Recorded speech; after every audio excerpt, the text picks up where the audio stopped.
Hello बच्चों, स्वागत है आप लोगों का फिर से हमारे YouTube चैनल प्रिपरेशन मंत्रा पे। और आज हम लोग बात करेंगे किस तरह से आप लोग का इलेक्ट्रोफिलिक अटैक के बारे में जानेंगे। अब जैसे अगर हम आप लोग को कहें कि ये मान लो यहाँ पे NH2 लग गया बेंजीन पे, ठीक है, और यहाँ पे अटैक करने वाला है इलेक्ट्रोफाइल्स, तो ए पे करेगा, बी पे करेगा कि सी पे करेगा, ठीक है, कौन कौन सा साइड करेगा। तो पहले आप लोग देख रहे हो, पहले आइडेंटिफाई करना है कौन सा ग्रुप है। भाई नाइट्रोजन है, जो लगा हुआ है वो नाइट्रोजन, उसके ऊपर लॉन पेयर है, यानी कि ये पाई डोनर है, यानी प्लस एम है। प्लस एम है तो वो क्या करेगा, वो एक्टिवेट करेगा, है ना। कहाँ कहाँ करेगा, ऑर्थो और पारा। तो ऑर्थो और पारा कौन है, ए हमारा हो गया क्या, ऑर्थो हो गया, और सी हमारा पारा हो गया, और बी हमारा मेटा हो गया। तो इलेक्ट्रोफाइल जब भी अटैक करेगा तो या तो करेगा ए पे यानी ऑर्थो पे, या फिर करेगा सी यानी पारा पे, है ना। और कहाँ अटैक नहीं करेगा, वो मेटा पे अटैक नहीं करेगा। तो आपका प्रोडक्ट जो होगा वो या तो ए होगा या फिर सी होगा। यानी आप लोग कैसे बना सकते हो, यानी हम लोग कह सकते हैं कि इस केस में आप लोग का दो प्रोडक्ट बनेगा आप लोग का, है ना। क्या क्या बनेगा आप लोग का, या तो आप लोग ऐसे दिखा सकते हो कि यहाँ पे आप लोग का लगा हुआ है NH2, तो एक केस में इलेक्ट्रोफाइल्स को यहाँ लगा देना है, ठीक है। सब्स्टिट्यूशन का मतलब आप लोग समझ रहे होगे कि यहाँ से आप लोग का वो हाइड्रोजन निकला होगा, उसके जगह ये आया होगा, ठीक है। वो हम बताएंगे आप लोग को फ्राइडल ग्राफ के थ्रू, है ना। और दूसरा प्रोडक्ट आप लोग का क्या हो जाएगा, तो दूसरा प्रोडक्ट हो जाएगा आप लोग का, ठीक है, NH2 और एक यहाँ पे लग जाएगा E, है ना, यानी एक ऑर्थो पे और एक पारा पे। ये दो जगह पे आप लोग का ये अटैक करेगा, प्रोडक्ट बनाएगा, ठीक है। तो इसी तरह से अगर हम लोग बात करें कि यहाँ पे है आप लोग का OH है, ठीक है, और यहाँ पे हम लगा दिए हैं क्या, CH3। और अगर हम कहें कि बताओ इलेक्ट्रोफाइल्स कहाँ पे अटैक करेगा, तो दो ही साइट अवेलेबल है, ए और बी, ठीक है। तो ऐसे केस में इलेक्ट्रोफाइल्स के लिए कौन सा जगह जो है वो मुनासिब होगा, कौन सा जगह पे अटैक करेगा, ए पे कि बी पे, है ना। तो आप लोग जानते हो कि इलेक्ट्रोफाइल्स या तो ऑर्थो पे अटैक करेगा या फिर पैरा पोजीशन पे अटैक करेगा। तो यहाँ पे हमारा ए जो है वो ऑर्थो है, बी जो है वो मेटा है, और पारा तो ऑलरेडी मिथाइल के द्वारा एंगेज है। तो मिथाइल के द्वारा एंगेज है तो पारा पे तो अटैक करने का कोई रास्ता बचा नहीं, क्योंकि पहले से लगा हुआ है। तो यहाँ पे अब ए और बी में आपको सिलेक्ट करना है कि ए पे अटैक करेगा कि बी पे। तो जाहिर सी बात है आप लोग समझ गए होंगे कि ए है ऑर्थो पोजीशन और बी है मेटा पोजीशन। तो मेटा पे तो अटैक करता नहीं, कहाँ पे करेगा, ऑर्थो पे करेगा। यानी इलेक्ट्रोफाइल्स जो है वो, और ये क्यों ऑर्थो पे करेगा, क्योंकि आप लोग पहचान रहे हो इसको, ये कौन सा ग्रुप है आप लोग का, प्लस एम ग्रुप है।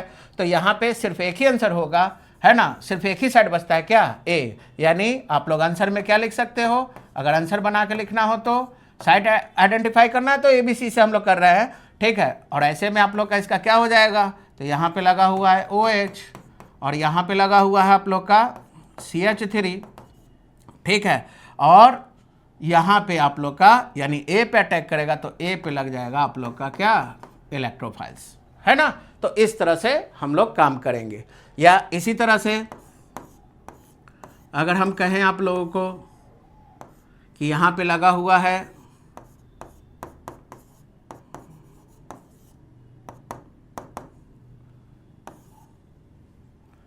ये आप लोग का देख रहे हो कि O C double bond O एमी ग्रुप लगा हुआ है आप लोग का, ठीक है।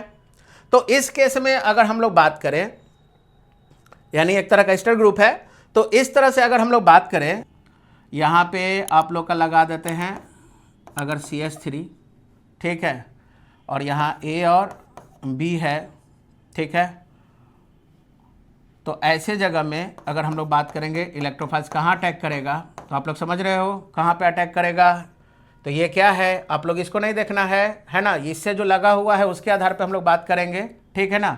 ये जो है वो कौन सा ग्रुप में आएगा, प्लस एम में आएगा। कहाँ कहाँ करेगा, ऑर्थो और पारा पे, पारा ऑलरेडी इंगेज है, तो इलेक्ट्रोफाइल्स कहाँ अटैक करेगा, ए पे अटैक करेगा, यानी आपका जो अटैकिंग साइट होगा वो ए होगा, ठीक है। अब हम लोग कुछ और बात कर ले, है ना, प्लस एम का रिलेटिव स्ट्रेंथ जान ले, ताकि पता चले कि अगर किसी ग्रुप में दो दो अगर प्लस एम लगा हुआ है तो वहाँ पे आपको पता करना होगा ना कि कौन स्ट्रांग है कौन वीक है, क्योंकि उसी के आधार पे फिर आप लोग को आगे काम करना होगा। ठीक है, तो समझ में आ रहा होगा, आशा करते हैं बच्चों आप लोगों को। ठीक है ना, किसी तरह का दिक्कत होगा तो आप सवाल पूछ सकते हैं। ठीक है, और बाद में आप लोग को मौका दिया जाएगा लाइव चैटिंग का भी, तो लाइव चैटिंग भी कर सकते हैं। ठीक है, तो आगे बढ़ते हैं हम लोग। अब यहाँ पे ये समझ ले कि कैसे पता चलेगा रिलेटिव स्ट्रेंथ। ठीक है, बाद में इस पे हम लोग और डिटेल में चर्चा करेंगे। Relative strength of plus M या प्लस आर। ठीक है, तो आप लोग को ये तो बता दिए हैं कि प्लस एम का मतलब या प्लस आर का मतलब क्या हो गया कि ये जो है ये पाई डोनर्स है। ठीक है, और पाई डोनर्स हैं तो जाहिर बात है कि उसमें पाई डोनेटिंग टेंडेंसी ज़्यादा होगा।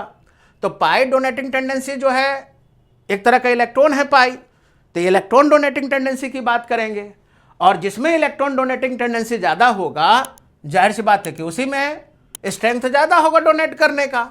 तो हम लोग सिंपली ये कह सकते हैं कि जो स्ट्रेंथ होगा, है ना, प्लस एम या प्लस आर का, वो किस किस बात पे डिपेंड करेगा।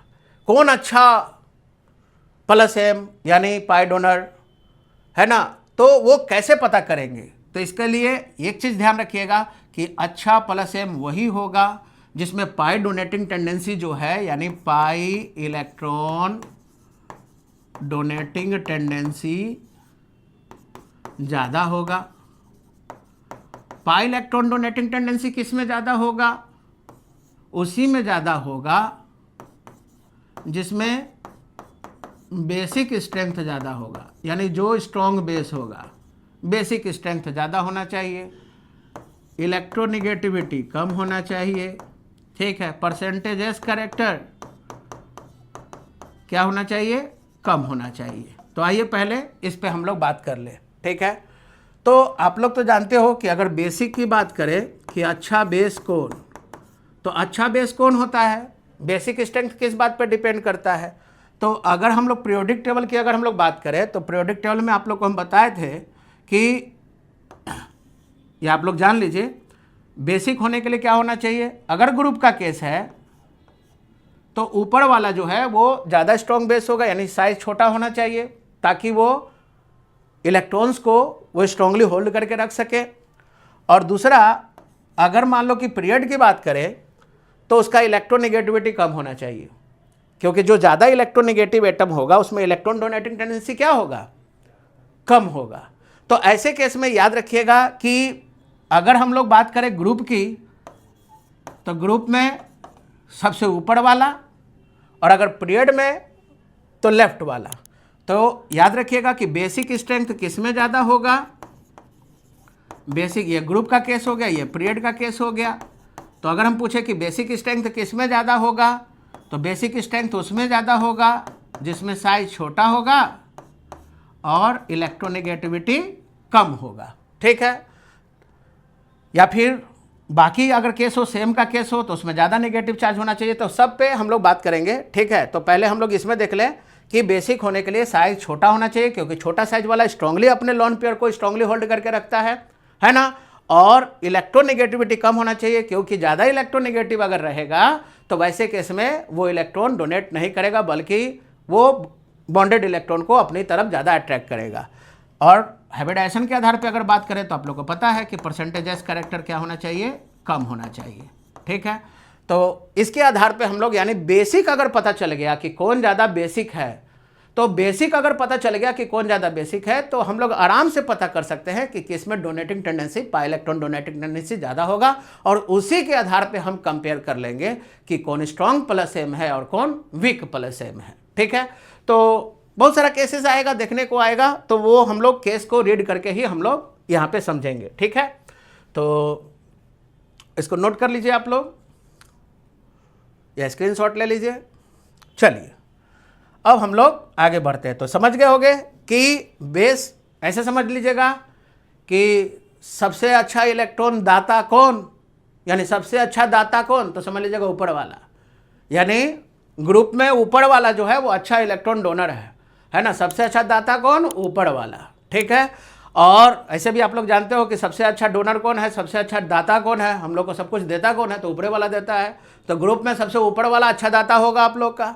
और अगर हम लोग पीरियड की बात करें तो लेफ्ट साइड में, यानी समझ लेना कि लक्ष्मी जी कहाँ बैठल है, ऊपर बैठल है, और कौन सा साइड में बैठा हुए हैं, लेफ्ट साइड में। लेफ्ट जी साइड में लक्ष्मी जी विराजमान है, जहां से जो हमको पे मतलब धन वर्षा करती है, ठीक है। तो ऐसे याद रखना कि सबसे अच्छा दाता कौन, ऊपर वाला, और ऊपर में कौन सा साइड, लेफ्ट साइड। अगर क्वेश्चन पीरियोडिक टेबल से रिलेटेड आता है, ग्रुप और पीरियड से आता है तो, ठीक है।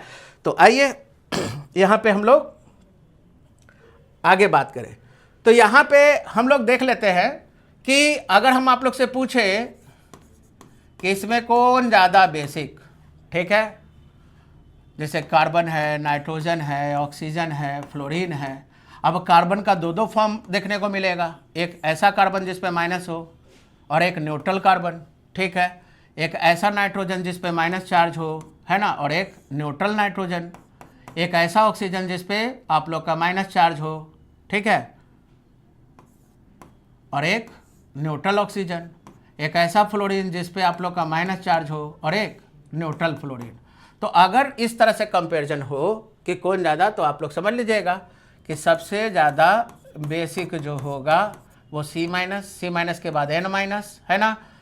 इसको हम लोग हटा देंगे क्योंकि हम लोग जानते हैं कि न्यूट्रल कार्बन के पास तो कुछ होता ही नहीं है, ठीक है। इसके बाद आप लोग यानी इस पर हम लोग बात नहीं करेंगे। नाइट्रोजन के बाद फिर ऑक्सीजन O-, के बाद फिर N के बाद F-, O- और फिर F। तो यहाँ से आराम से पता कर सकते हो कि बेसिक कौन होगा, उसी के आधार पे आप लोग प्लस M का स्ट्रेंथ भी पता कर सकते हैं, ठीक है। और रह गई बात, अगर हम लोग इसमें बात करें, ग्रुप की अगर बात करें, है ना, तो ग्रुप की अगर बात करें तो अगर इसमें पूछे हम कि फ्लोरीन, क्लोरीन, ब्रोमीन, आयोडीन में, तो ये ग्रुप का केस है, हेलोजन से है, तो इसमें अच्छा कौन होगा, तो जाहिर बात है ऊपर वाला। ऊपर में कौन है आप लोग का, फ्लोरीन है, तो इसमें बेसिक स्ट्रेंथ ज़्यादा होगा आप लोग का, ठीक है। इसी तरह से अगर हम पूछे आप लोगों से, है ना, कि इस केस में अच्छा डोनर कौन होगा, CH3-, NH2-, OH-, F- में सबसे अच्छा डोनर कौन, तो आप लोगों को पता है कि ये वाला जो है आप लोग का पीरियड का केस है, कार्बन, नाइट्रोजन, ऑक्सीजन, फ्लोरीन। तो लेफ्ट साइड वाला जिसमें एटॉमिक नंबर कम है आप लोग का, लेफ्ट साइड हो गया, इधर राइट साइड, ये ज़्यादा इलेक्ट्रोनेगेटिव है। तो इसमें ये क्यों ज़्यादा हुआ, ये साइज़ के आधार पे, क्योंकि इस केस में हम लोग स्मॉलर साइज़ की बात करेंगे हम लोग, और इस केस में हम लोग लोअर इलेक्ट्रोनेगेटिविटी की बात करेंगे हम लोग, ठीक है। तो इस केस में कार्बन, नाइट्रोजन, ऑक्सीजन और फ्लोरीन, ठीक है।